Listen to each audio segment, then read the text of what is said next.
কানাডার সদ্যবিদায়ী প্রধানমন্ত্রী Justin Trudeau দীর্ঘদিন ধরেই দলের নেতাদের চাপের মুখে ছিলেন। কয়েক মাস আগে পার্লামেন্টে ট্রুডোর বিরুদ্ধে অনাস্থা প্রস্তাব আনা হয়। ছোট দলগুলোর সমর্থন নিয়ে কোনো রকমে উতরে গিয়ে একটি দুর্বল জোট সরকার গঠন করেন তিনি। তবে ক্রমবর্ধমান চাপের মুখে পদত্যাগেই বাধ্য হলেন ট্রুডো। কিন্তু আন্তর্জাতিক অঙ্গনে বেশ জনপ্রিয়তার সাথে টানা প্রায় 10 বছর কানাডার নেতৃত্ব দেওয়ার পরও কেন এত অজনপ্রিয় হয়ে ক্ষমতা ছাড়তে হলো তাকে? আরও জানাচ্ছেন ইমতিয়াজ আলম। এক দশক আগে আন্তর্জাতিক রাজনৈতিক অঙ্গনে জনপ্রিয়তার শীর্ষে থাকা কানাডার প্রধানমন্ত্রী জাস্টিন ট্রুডোকে তার পদ থেকে বিদায় নিতে হলো মেয়াদ শেষ হওয়ার আগেই। দলের অভ্যন্তরে ক্রমবর্ধমান অসন্তোষের মুখে এই সিদ্ধান্ত নিয়েছেন ট্রুডো। রাজধানী অটোয়ায় নিজের বাসভবন রিডো কটেজের বাইরে এক সংবাদ সম্মেলনে তিনি এই ঘোষণা দেন।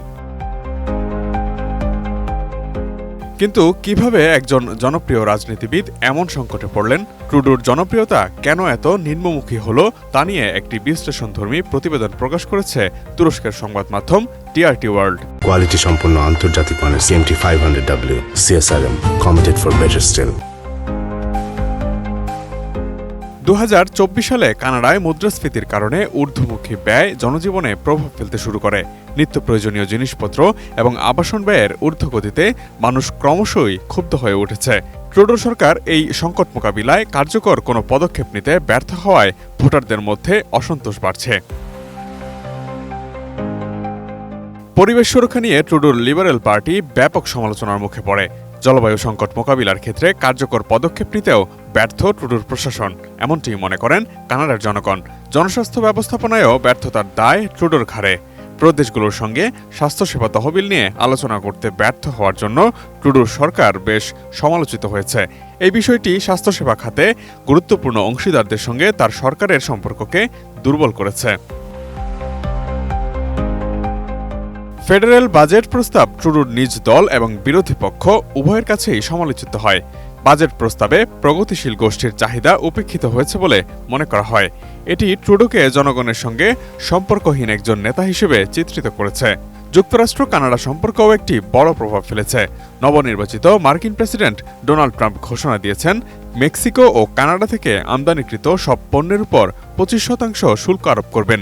এই শুল্ক মাদক ও অভিবাসী নিয়ন্ত্রণের লক্ষ্যে চাপ তৈরি করবে। এটি কানাডার অর্থনীতিতে বিপর্যয় ডেকে আনতে পারে এবং ট্রুডোর জনপ্রিয়তাকে আরও দুর্বল করতে পারে।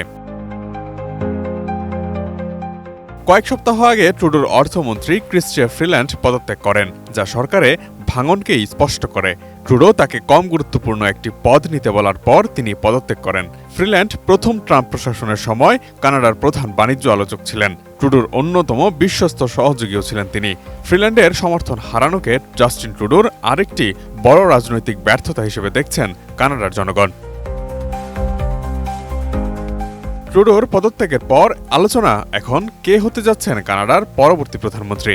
কানাডার আইন অনুসারে এমন পরিস্থিতিতে ক্ষমতাসীন দল তার নেতা নির্বাচনের জন্য 90 দিন সময় পায়। এক্ষেত্রে কানাডার সাবেক অর্থমন্ত্রী এবং উপপ্রধানমন্ত্রী Chrystia Freeland, Bank of England এবং ব্যাংক অফ কানাডা দুটিরই সাবেক গভর্নর মার্ক কার্নি, প্রবীণ রাজনীতিবিদ এবং বর্তমান আন্তঃসরকার বিষয়ক মন্ত্রী ডোমিনিক লেব্ল্যাঙ্ক, প্রতিরক্ষামন্ত্রী অনিতা আনন্দ, উদ্ভাবন, বিজ্ঞান এবং শিল্পমন্ত্রী ফ্রাঙ্কোইস ফিলিপ শ্যাম্পেন এবং বর্তমান পররাষ্ট্রমন্ত্রী মেলানি জোলির নাম জোরে সোরেই শোনা যাচ্ছে। Imtiaz Alam, desk report, ATN news.